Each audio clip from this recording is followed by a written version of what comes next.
Nah, terus maka dibikin pripun ke Mukti ini? Satu, kebiasaan bangun pagi, terus tertib beribadah. Ini maksudnya anak-anak itu tangesuk gendang subuh, baru terus rajin belajar, giat berolahraga, terus apa mulai makan bergizi. Nah, yang dua belakang Pak, itu ada kalimat kata gemar bermasyarakat. Ini kok ben bocah kinyang masjid meneh, ke TPA ngaji, bergaul bukan hanya ngurusi gadget niki. Kan problem anak-anak mainnya hanya pakai ini. Wong Idul Fitri ini cucu-cucu pada kumpul tapi nenek kakeknya kesepian karena cucu-cucu cuman ngumpul di dekat soloan listrik kok Pak gitu. Main game online gitu. Maka di Pramuti kan nyebutnya gemar bermasyarakat biar anak-anak itu bergaul lagi ke masjid, jamaah, main lagi gobak sodor di lapangan ini. Sampai kemudian keluhan orang tua anggere wis nyekel gadget, anak itu tidurnya telat, maka kemudian cepat tidur cepat di malam hari.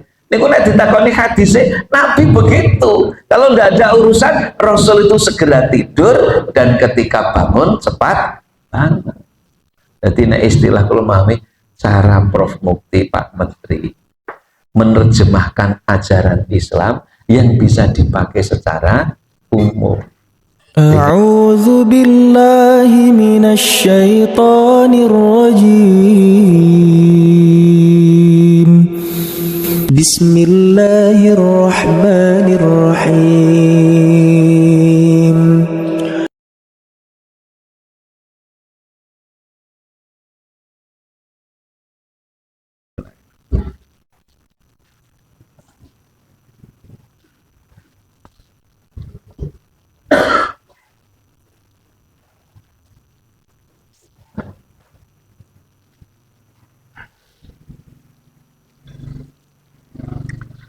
Assalamualaikum warahmatullahi wabarakatuh.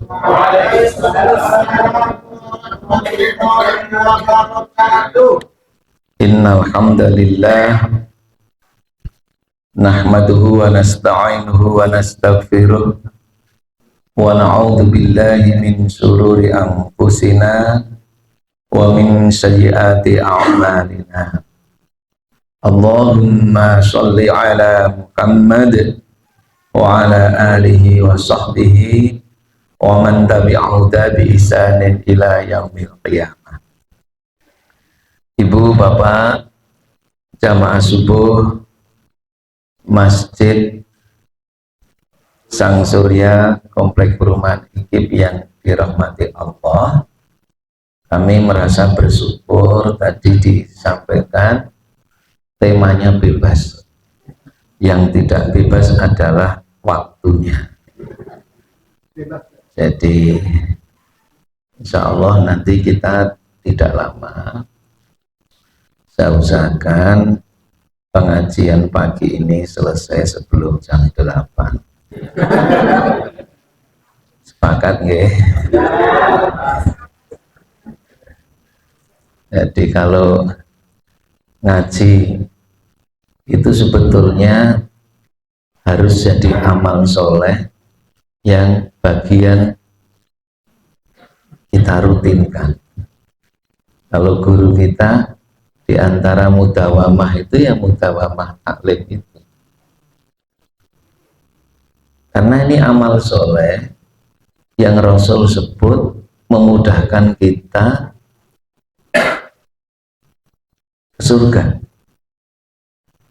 Jadi ketika kita pengen ke surga, ada ibu yang tidak pengen ke surga.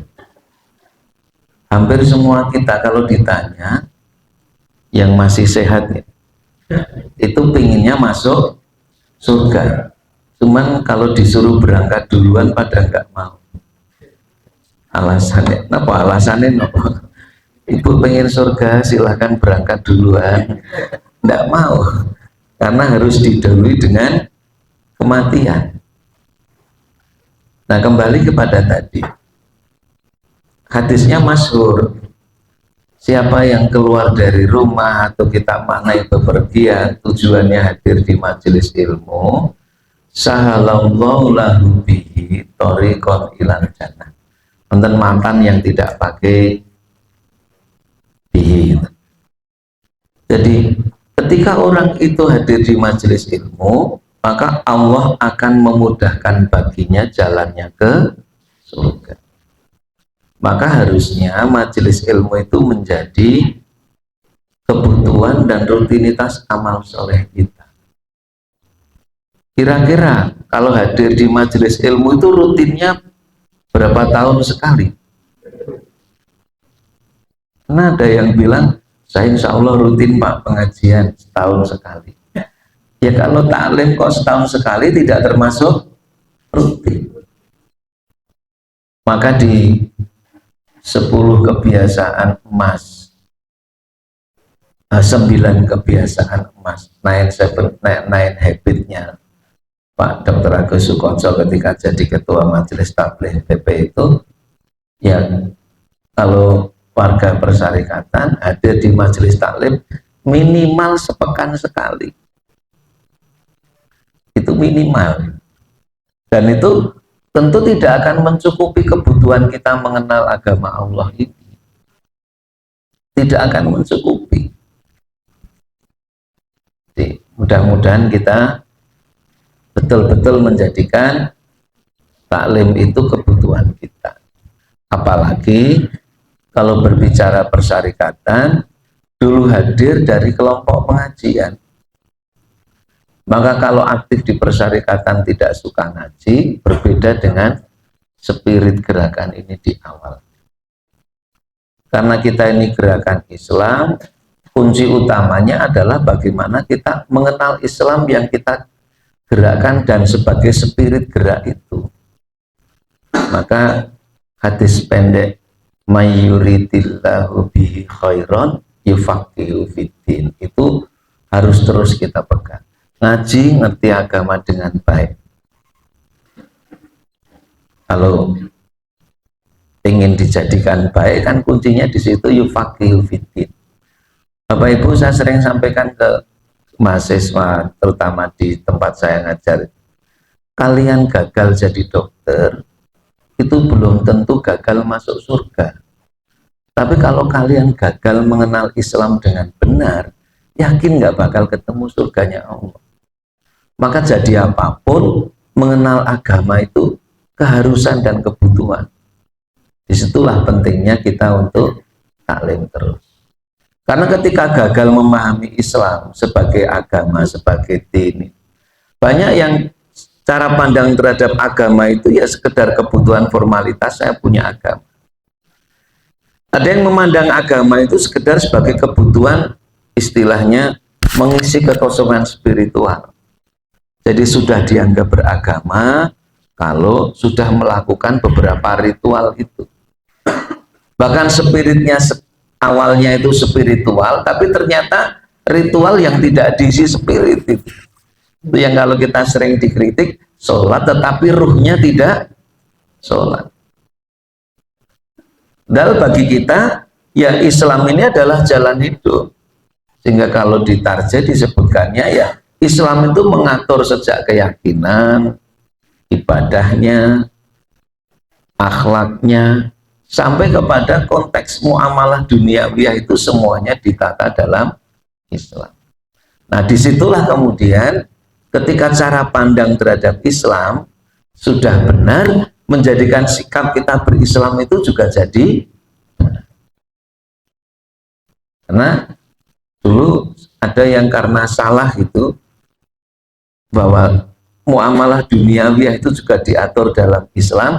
Ada yang kemudian ketika ngaji itu terus kenceng. Saya masih ingat dulu gerakan mahasiswa itu, kalau sudah ngaji tentang akhlak, baru ngaji itu seolah dirinya itu yang paling akhlaknya baik, sehingga mudah sekali menyalahkan yang lain, bahkan kemudian dengan tetangganya karena tidak dianggap sebagai kelompok pengajiannya itu tidak menyapa dengan baik.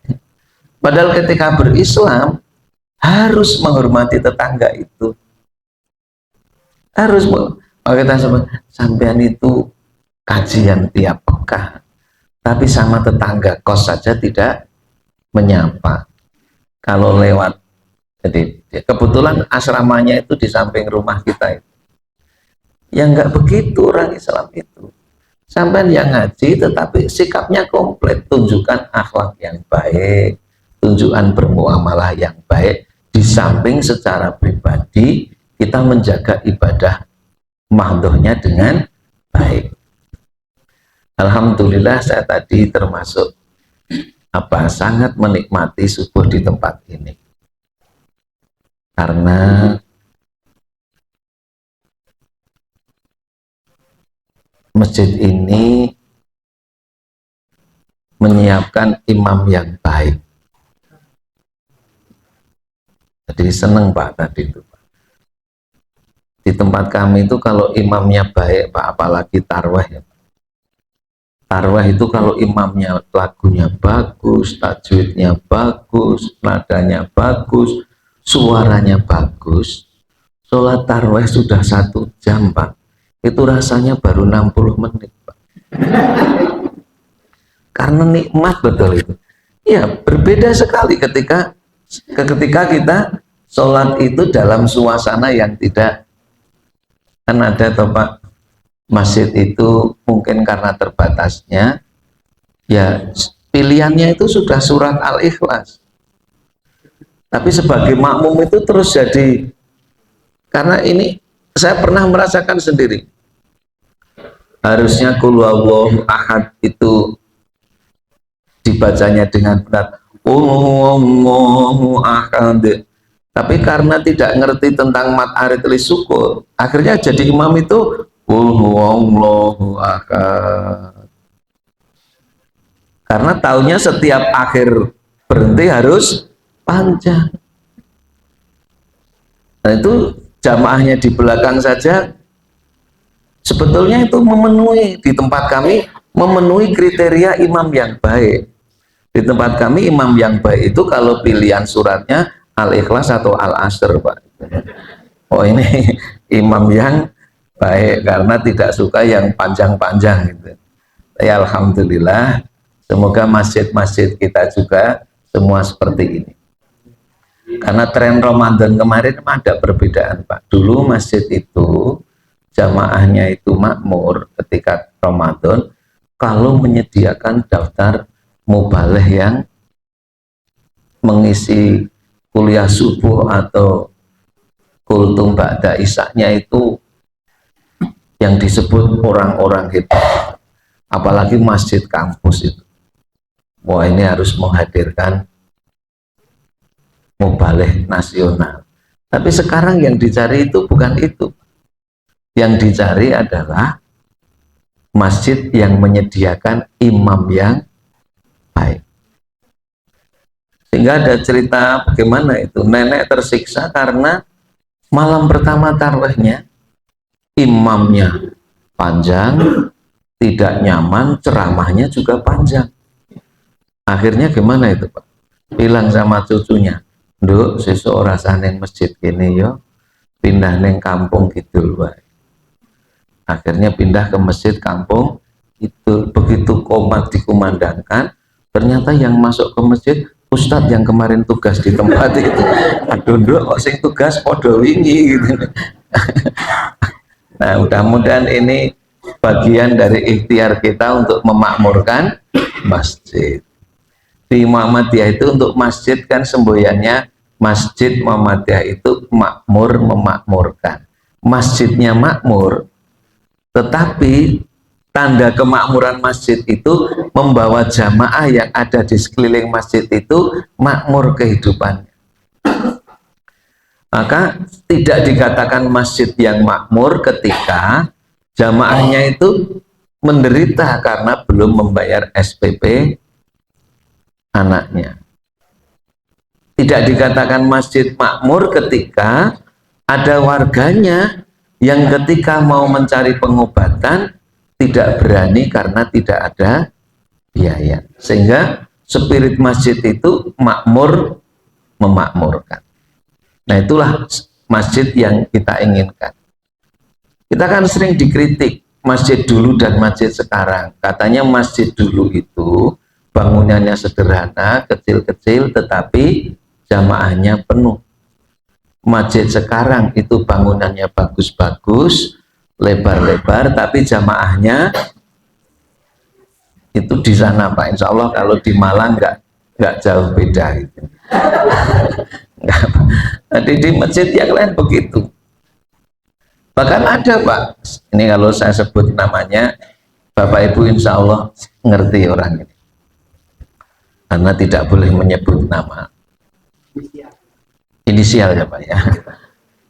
Saya sebut TN, tokoh nasional. Karena orang ini kaya Pak, dianugerahi Allah kekayaan yang banyak. Di antara amal solehnya itu suka bangun masjid. Suka bangun masjid, tapi kalau diajak aktif sholat, kira-kira jawabannya, saya itu cukup bangun masjid saja. Jadi enggak ingin dia jadi yang mengisi masjid. Karena mungkin karena sudah memahami hadis Nabi itu, barang siapa yang ikut membangun rumah Allah di dunia, Allah akan membangunkan istana di surga. Niku nek bocah sing rada kritis ngeten. Bapak itu dibangunkan istana di surga karena Bapak ikut bangun rumah Allah di dunia. Tapi istana Bapak nggak bisa dipakai karena Bapak tidak ikut ke surga. Bagaimana wong Bapak nggak bawa kuncinya surga gitu. Kalau ngaji dulu kan as-sholatu miftahul jannah. Gimana wong Bapak nggak punya kuncinya? Bapak cuman bangun tapi tidak pernah ikut sholat. Terus baik yang mana? Yang sholat tok tapi tidak ikut bangun masjid, atau yang bangun masjid tapi tidak ikut sholat? Baik yang mana? Baik yang bangun masjid dan ikut sholat. Nah kalau kita nggak bisa bangun fisiknya, yang bangun kemakmuran masjid ini menjadi bagian yang tidak terpisahkan untuk menghidupkan masjid kita. Nah, agak senengnya lagi di sini Pak, jamaah yang di bawah 50 tahun itu banyak. Di masjid yang lain itu azannya saja nggak bikin kita berangkat. Karena nafasnya sudah, karena nggak ada jamaahnya muda lagi. Loh, kalau sudah di atas 50 kayak kami itu kan nafas itu sudah tidak leluasa dulu. Jadi ketika nada tinggi biasanya terus disusul batuk. Warna andane nganggo batuk, rasanya masjid tidak ketularan gitu. Ketularan batuknya gitu. Maka penting kita untuk spirit Masjid Muhammadiyah itu makmur memakmur. Jangan sampai seperti dikritik itu. Kalau Ramadan itu betul-betul Pak hadir mendadak Islim. Tapi selesai Ramadan itu seperti jauh. Dulu ketika Ramadan senang sekali mendengar azan, terutama maghrib. Tapi selain azan maghrib pun senang, duhur senang Pak. Karena segera ke masjid untuk tidur. Kan kalau di kantor-kantor kalau tidur di Ramadan itu kan tidak terganggu gitu kan. Tapi selesai Ramadan dengar azan itu komentarnya, ini komentar di batik. Itu ya kayak itu kok wis azan meneh. Jadi azan itu tidak menjadi kekangenan gitu. Sehingga mau sholat itu jadi malas. Aku tak melu aliran sholat waktu telu ya. Ya, sholat waktu telu itu kan ada toh Pak. Bayangan saya sholat waktu telu itu Pak. Dulu itu bayangan saya betul sholatnya itu digabung duhur asar sama maghrib isya, sehingga subuh duhur asar di jamak, maghrib isya di. Ternyata saya datang ke tempat ya, waktu telu itu Pak tugasnya Idul Adha, Idul Fitri, kalau Jumatan. Yang harian itu tugasnya ustadz, maka seringlah ngasih sedekah ke, jangan-jangan itu dibikin oleh ustadznya biar dia dapat, tapi saya nggak tahu banyak nih teman-teman studi agama yang ngerti. Padahal Pak, kalau di berita yang sering kita terima, ayo ke masjid tertib sholat, ingat di dalam bumi mayat-mayat yang dikubur itu jutaan yang ingin dibangkitkan lagi, diberi izin untuk bersujud lagi. Bahasa Al-Quran kan begitu. Yang sudah mati itu, yang dia tidak taat, bilang pada malaikat, sampaikan kepada Tuhan, beri saya kesempatan kembali lagi di dunia untuk menjadi orang taat. Nah, sekarang kita diberi kesempatan itu, maka ya kita gunakan sebaik-baik. Kita atur agar kita bisa menjadi bagian yang terus disadarkan untuk memenuhi setiap panggilan Allah. Kami pernah punya kenalan senior dokter yang kemudian punya perusahaan. Terus dia dengan karyawannya, kalau azan duhur itu manggilnya, bahasanya yang di depan saya ini do golek rezeki toh, karyawan yang sedang bekerja. Terus dengar suara adzan, ini bosnya, direktur utamanya bilangnya gimana? Sing duwe rezeki akeh manggil awake dhewe. Lah kalau di rootnya aja terus jamaah ke masjid, mesti karyawannya jadi ikut. Nah, ini dakwah nyata dengan keteladanan, Pak. Dan karena dia di root, pengaruhnya dahsyat. Disitulah pentingnya dalam dakwah itu, orang-orang yang aktif dakwah itu berada dan berdiaspora di posisi-posisi yang mempengaruhi itu, sehingga pengaruhnya itu kebaikan. Nah, kembali pada tadi, nanti kalau masjid-masjid itu sepi, terus ada muadzin yang jengkel, akhirnya adzan zuhurnya 9:30. Coba Pak, 9:30 kan kalau hari libur kan orang sedang kerja bakti itu Pak. Akhirnya adzan 9:30. Allahu Akbar, Allahu Akbar. Itu yang di rumah kaget. Kok kayak masjid kita itu? Allahu Akbar, Allah. Loh, betul itu masjid kita. Didengarkan lagi. Loh, kok kayak muadzin resmi kita? Akhirnya ngeruduk masjid semua. Mas, stop mas. Ini jam piro? Kok wis adzan dhuwur? Nek lagi stres ki aja ngono kuwi. Sing siji niku pripun? Mas. Kok ya ora waras ya ini kok adzan. Akhirnya muadzinnya bilang, jane sing mboten waras sinten nggih, Pak? Lho sampean adzan dhuwur kok 9:30. Bukan gitu, Pak. Kalau saya adzan tepat waktu, kok pada nggak ke masjid? Begitu saya adzan waktunya salah, kok malah ngumpul segini banyak? Yang nggak sehat siapa ya Pak? Kan kita nggak perlu seperti itu. Monggo kita jaga bersama agar masjid ini makmur. Nah Bapak Ibu yang kami hormati, tadi Ustadz itu memilih ayat di surah Ali Imran dari 102, terus itu, nah yang terkenal di Persyarikatan 104. Nek wong sedo ngaji kilo spiritnya wal takum minkum ummatu yad'una ilal, tapi harus dimulai dengan pertama tadi 102 pripun bunyinya. Terus, nah, pengen kita melakukan gerakan ini, mulailah dengan membangun ketakwaan. Kuatkan dulu kita. Gak mungkin kita akan melakukan dakwah amar ma'ruf nahi mungkar ini kalau spirit ketakwaan itu belum kita bangun. Terus nanti Bapak Ibu kalau pas ngaji ampun dipotong di sini. Artinya kita ingin membangun umat itu seperti yang digambarkan di 110-nya. Kuntum khaira ummatin ukhrijat linnasi. Nah, kita pengen membangun khairu ummah itu.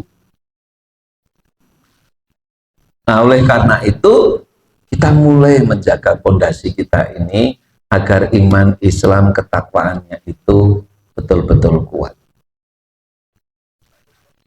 Kalau para penggerak dakwah terus berusaha menjaga diri masing-masing dengan prinsip ketakwaan itu, terus nanti ketika membangun organisasi spiritnya dengan ta'awanu 'alal birri wat taqwa, tidak ada di dalam persyarikatan itu orang-orang yang berkumpul bukan dalam rangka membangun ketakwaan dan menyiapkan dakwah menuju kebenaran itu. Insya Allah khairu ummah itu terbentuk. Sekarang pertanyaannya, umat Islam masih mayoritas nopo mboten? Di Indonesia masih nopo mboten? Umat Islam secara global Bapak Ibu meningkat jumlahnya terutama di negara-negara yang selama ini muslimnya belum mayoritas. Di Inggris peningkatan jumlah orang Islamnya luar biasa. Maka sok heran gitu. Di sana meningkat kok malah nenggone dhewe ana sing meninggalkan Islam. Nah, kita masih bahkan statistiknya kan menunjukkan bahwa secara internasional kita itu secara jumlah kita itu semakin banyak. Tapi pertanyaannya, gimana posisi kita kalau di Indonesia? Ini saya meniru perkataannya Pak Yusuf Kalla. Bapak Ibu, ada yang kenal Pak Yusuf Kalla? Bapak Ibu kenal? Pak Yusuf Kalla kenal Bapak Ibu? Kita kenal Pak Yusuf Kalla. Tahu? Kita Bu. Terus ketika kita dikenali oleh pejabat itu lagi seneng gitu. Padahal pejabat kan pengaruhnya hanya di jabatan itu. Jadi misalkan jadi dosen dikenali Pak Rektor, itu senengnya luar biasa. Rektor pengaruhnya ya di kekuasaan di situ itu. Wes bangga. Coba kalau kemudian Allah yang kita jadikan sasaran untuk kita kenal dan Allah mengenali, harusnya kan kita semakin kenal. Tapi kembali pada tadi, Pak Yusuf Kalla itu menyampaikan keprihatinan kondisi umat Islam. Pernah disampaikan juga di penutupan Muktamar Muhammadiyah di Makassar. Dan beberapa kali kami ketemu beliau sampaikan. Di antara keprihatinan beliau begini. Kenapa kalau mencari 100 pengusaha sukses di negeri ini, yang muslim kurang dari 10? Tetapi kalau mencari keluarga miskin di negeri ini, yang muslim lebih dari 90. Ini mesti ada cara berislam yang salah. Loh, kalau mayoritas Islam, kenapa kemudian mencari pengusaha suksesnya 10 saja kurang? Ketika mengumpulkan 100, begitu mengumpulkan keluarga miskin 100, yang muslim berapa Pak? Jangan-jangan Pak Yusuf Kalla ngumpul ke 100, yang muslim 120. Bukan, ini keprihatinan serius Pak Yusuf Kalla. Ini mesti ada cara berislam yang salah. Nggak mungkin yang seperti ini kok kemudian umat Islam sekarang dijadikan khairul ummah kalau seperti itu. Akibatnya apa? Salah satu dampaknya seperti yang digambarkan di hadis Nabi itu, Posisi umat lemah, kondisinya seperti buih di atas air laut yang terbawa kemanapun. Ketika angin berubah arah, dia berubah pula arah. Coba kayak kita kan jadi seperti itu. Dampaknya jadi banyak. Ketika miskin, kehilangan power. Sehingga ketika pemilu mesti dampaknya nomor piro, wani piro. Gitu. Sehingga yang menang itu bukan yang berkualitas, tapi yang menguasai isi tas. Anggere isi tasnya oke. Coba bayangkan yang diputuskan MK terakhir itu. Pemilu ulang hanya di dua kecamatan atau dua apa? Bayangkan Pak, di situ diinformasikan satu suara bahkan 16 juta. Itu kan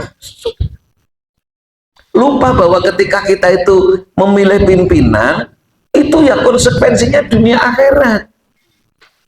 Nah, ana pemimpin sing dolen, awakmu biyen sing dadekke ya kowe. Tapi karena kita lemah, tidak berdaya, gampang sekali begitu. Walau diingatkan sudah di grup WA itu, jangan gitu, kamu itu dapat 20 sampai 100, itu untuk 5 tahun. Nanti pemimpin yang kamu pilih kui, munggah ke harga yang dampaknya berkali-kali dari yang kamu dapatkan itu. Tapi karena miskin begitu. Dalam keimanan saja, kadal fakru ayakuna kufran. Miskin, fakir, itu bisa mendekatkan kepada kekufuran. Nah, oleh karena itu, ini menjadi perhatian kita serius.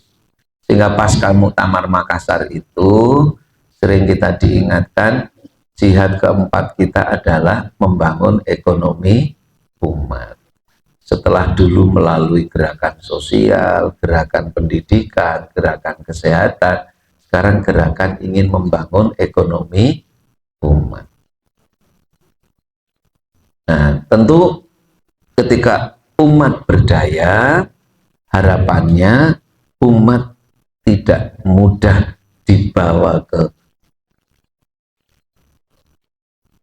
arah yang jauh dari tujuan yang sebenarnya.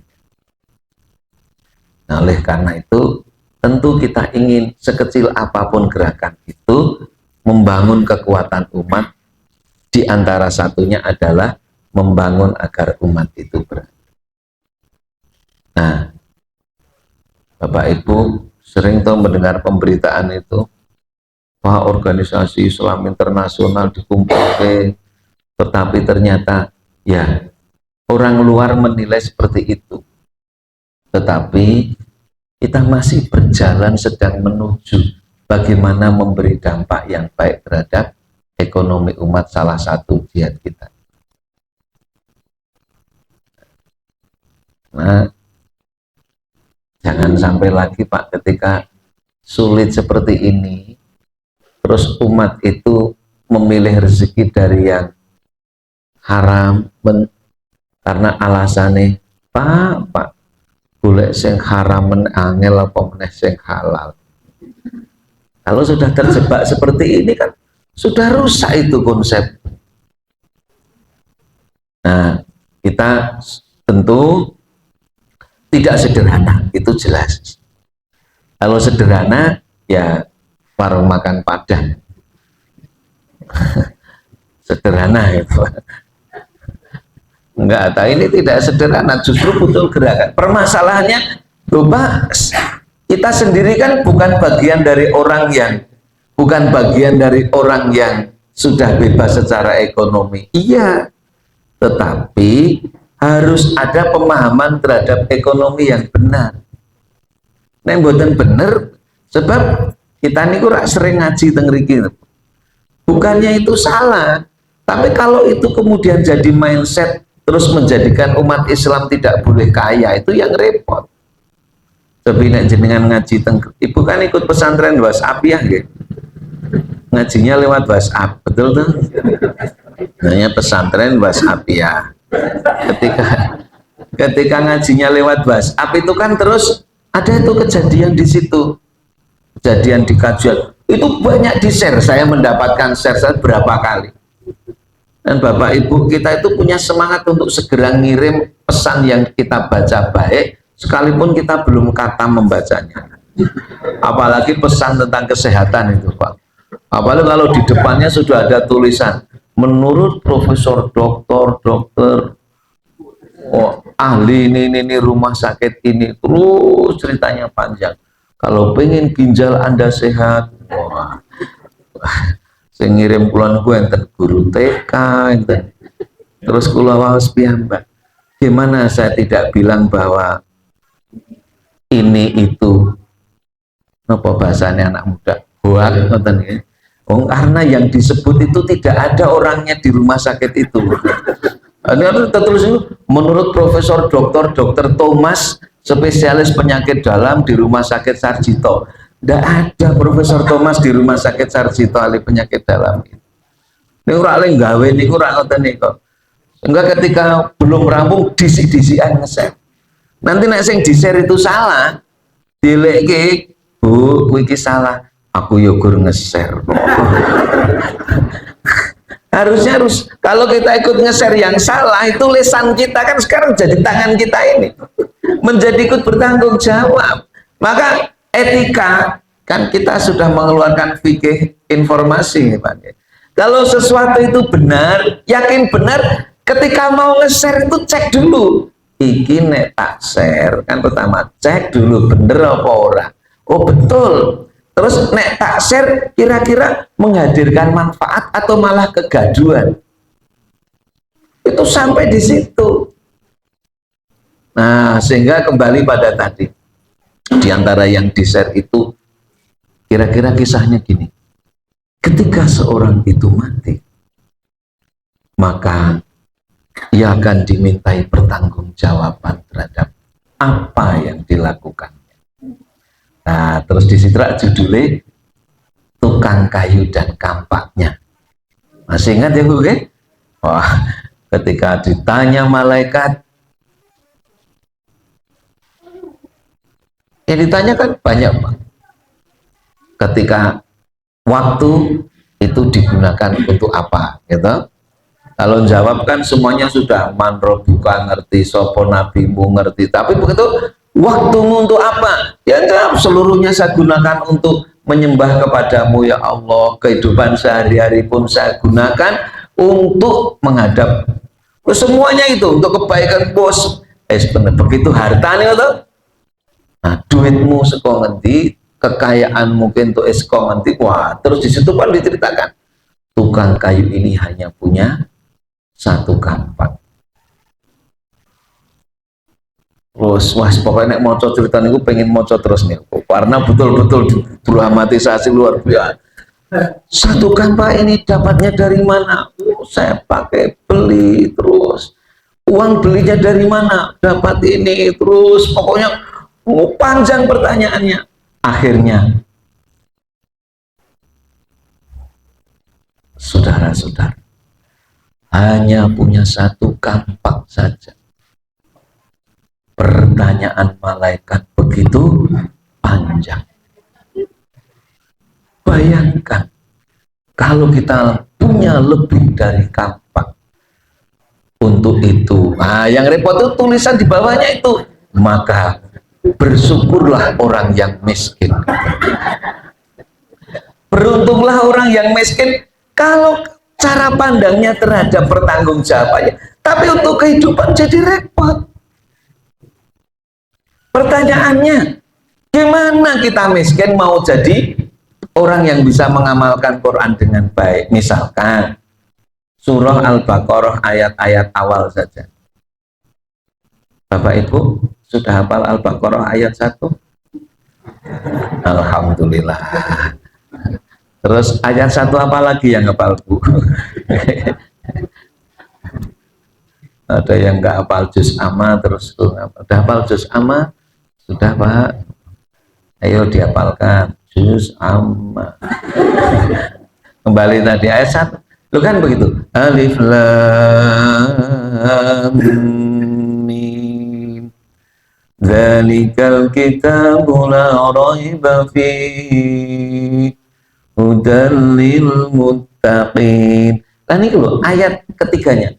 Alladzina yu'minuna bil ghaibi wa yuqimuna shalah wa mimma razaqnahum yunfikun. Gimana mau berinfak nek punyanya cuman kampak. Jadi ketika dulu mendengar kok ngono toh Ustadz ki, loh iya, karena kita nggak mungkin menolong, kita nggak mungkin memberi ketika kita saja tidak punya. Oleh karena itu spiritnya ya kuatkan, tapi bukan untuk dikonsumsi sendiri. Bagaimana kita mencari rezeki sebanyak-banyak, tapi untuk diberikan kepada orang lain juga agar bisa menikmati rezeki yang Allah titipkan kepada kita itu. Nah, niku Pak baru kemudian bisa membangun sebagian dari spirit khairu ummah. Oleh karena itu, Bapak Ibu, pelan-pelan. Nah, ibaratnya ngoten niku nek cara sakniki sok nonton iki waduh ya Allah. Apa ya iso ya dadane usulan bangkit lagi itu. Nih, kalau kita diberi semangat di dalam Al-Qur'an, kasus sinten Bu? Masih ingat ceritanya dek ngaji cilik nih kok? Yang raksasa kalah kalih nek nenggon film kartun biasanya David and Goliath. Terus yang tempat Quran kan menguatkannya. Lupa wong awake dhewe niki gur semene liyane ora ngerti. Quran nguat kayak kaming fi'atin qalilatin ghalabat fi'atan katsiratan biiznillah. Berapa banyak kejadian kelompok kecil tapi bisa mengalahkan kelompok besar atas izin Allah. Maka orang-orang yang punya kesadaran untuk membangun bangkitnya umat ini harus semakin solid. Terus bergerak, tentu seperti di dalam Al-Quran, kita ini kan lemah, yang kuat itu Allah. Maka spiritnya adalah menjaga kesungguhan itu. Kalau kita sudah sungguh-sungguh menjaga jalan Allah ini untuk mengangkat umat ini, Al-Quran akan menjadi spirit walladzina jahadu fina lanahdiyannahum subulana. Kalau kita sudah sungguh-sungguh di jalannya, janji Allah akan memberi, bahasanya di Al-Quran ditanya Ustadz, subul itu bahasa jamak.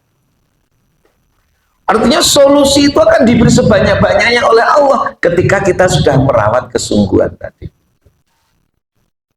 Nah, monggo niki enggak dinikmati dengan sungguh-sungguh. Nah, minumannya tapi terus kita rawat.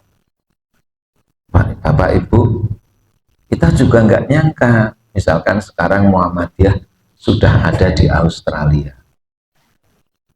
Dulu waktu teman-teman PCIM datang, terus Pak ada potensi mendirikan sekolah di Australia. Saya masih ingat rapat pertama itu kita masih bayangke, alah SD di Malang ya orang maju-maju kok arek gawe. Kira-kira nggak SD di sini aja. Lah kok arek gawe di Aus. Tapi teman-teman sepakat, loh kebenaran terus kita sampaikan dimanapun. Kami yang di Australia butuh spirit. Didukung kampus-kampus Pak, bisa beli tanah sekitar 10 hektar. Dan betul Pak, di sana rumahnya lebih bagus dari ini. Sudah dipakai rencana untuk persiapan sekolah itu.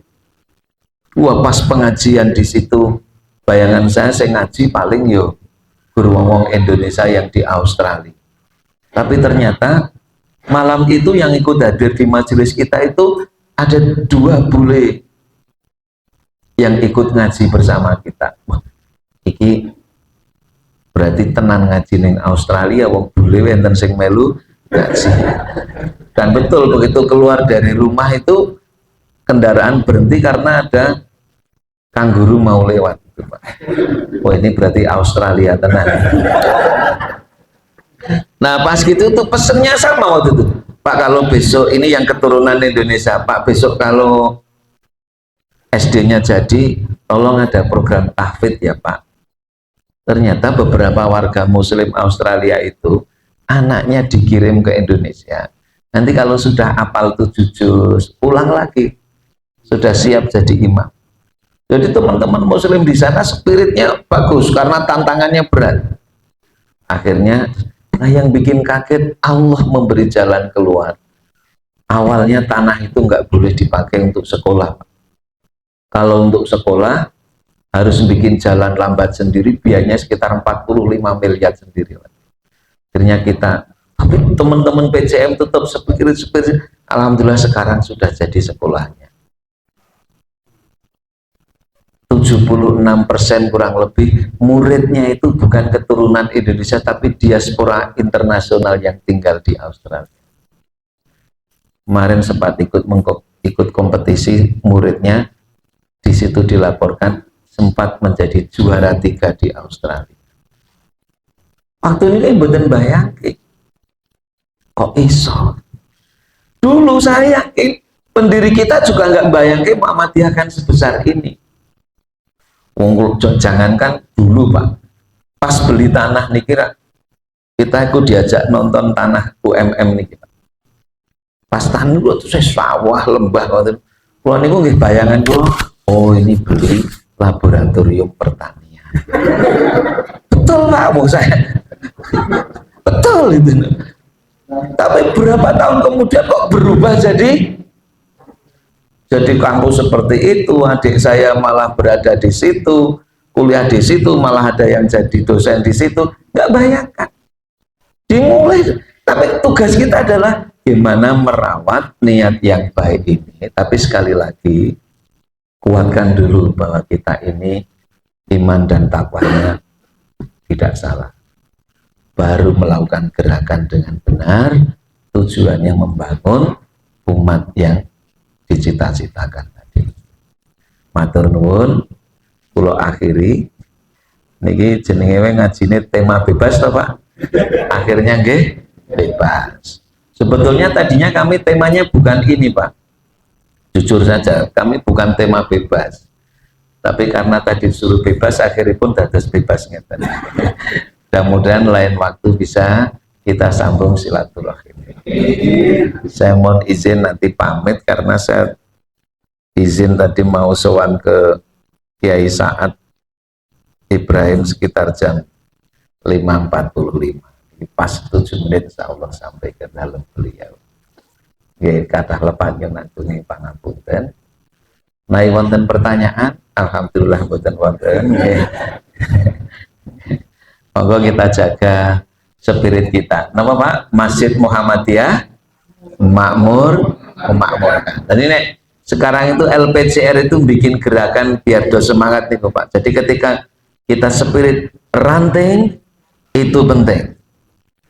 Cabang harus berkembang. Daerah bergairah, Masjid Muhammadiyah makmur memakmurkan. Demikian pada bapak-bapak pimpinan cabang, pimpinan ranting, para bini sepuh, kathah lepat nyun agung ing pangapunten, nyun sewu saestu kula langsung nyun pamit nggih, mboten saged sareng-sareng derek sarapan. Saestu matur nuwun, titip niki nggih hasil WA-an kalih garwane Dek Taufik niku. Dek Ida, mudah-mudahan lain waktu bisa kita sambung. Kalau tidak bisa tahun depan ya setelah pergantian presiden kita. Nah, kalau namung titip untuk periode niki pemerintah mengamanatkan ke Muhammadiyah untuk menjadi Menteri Urusan Pendidikan. Pak Sekum PP Muhammadiyah ditunjuk sebagai Menteri Pendidikan Dasar dan Menengah. Ajeng salah satu ketua cabang kita di Bandung, Prof. Brian itu ketua cabang. Pak Ketua Cabang rapo tuh siap jadi menteri nggih. Jadi Prof Briani ketua cabang di salah satu tempat di Bandung. Beliau menjadi Menteri Pendidikan Tinggi, Saintek dan Riset. Nah niki dan Prof Mukti niki serius, fokusnya seperti amanat presiden membangun karakter, sehingga Bapak kalau melihat 7 kebiasaan anak hebat niku hasil pas ngobrol-ngobrol niku Pak Mukti menjelaskan bocah sakniki dora subuhan, jangankan bocah Pak, kuliah teng kampus Islam pundi Pak dosen, mungkin yang mahasiswa kuliah sekelas 60 ditanya siapa yang tadi subuh, nggak lebih separuh kok. Gimana mau subuh bangunnya setengah 7? Nah apa terus maka dibikin pripun ke Prof Mukti ini, satu kebiasaan bangun pagi, terus tertib beribadah. Ini maksudnya anak-anak itu tangesuk gendang subuh, baru terus rajin belajar, giat berolahraga, terus apa mulai makan bergizi. Nah yang 2 belakang Pak, itu ada kalimat gitu, gemar bermasyarakat. Ini kok ben bocah kinyang masjid meneh, ke TPA ngaji, bergaul bukan hanya ngurusi gadget niki. Kan problem anak-anak mainnya hanya pakai ini. Wong Idul Fitri ini cucu-cucu pada kumpul tapi nenek kakeknya kesepian karena cucu-cucu cuman ngumpul di dekat soloan listrik kok Pak gitu. Main game online gitu. Maka di Prof Mukti kan nyebutnya gemar bermasyarakat, biar anak-anak itu bergaul lagi, ke masjid jamaah, main lagi gobak sodor di lapangan ini, sampai kemudian keluhan orang tua anggere wis nyekel gadget, anak itu tidurnya telat, maka kemudian cepat tidur cepat di malam hari. Ini kok ditakoni hadisnya Nabi begitu, kalau tidak ada urusan Rasul itu segera tidur dan ketika bangun cepat bangun. Jadi ini istilah kalau memahami cara Prof Mukti Pak Menteri menerjemahkan ajaran Islam yang bisa dipakai secara umum, sehingga dengan bahasa seperti itu. Aku qouli hadza fastaghfirullah li wa lakum, adalah panjang pangapunten. Assalamualaikum warahmatullahi wabarakatuh. Alhamdulillahi rabbil alamin.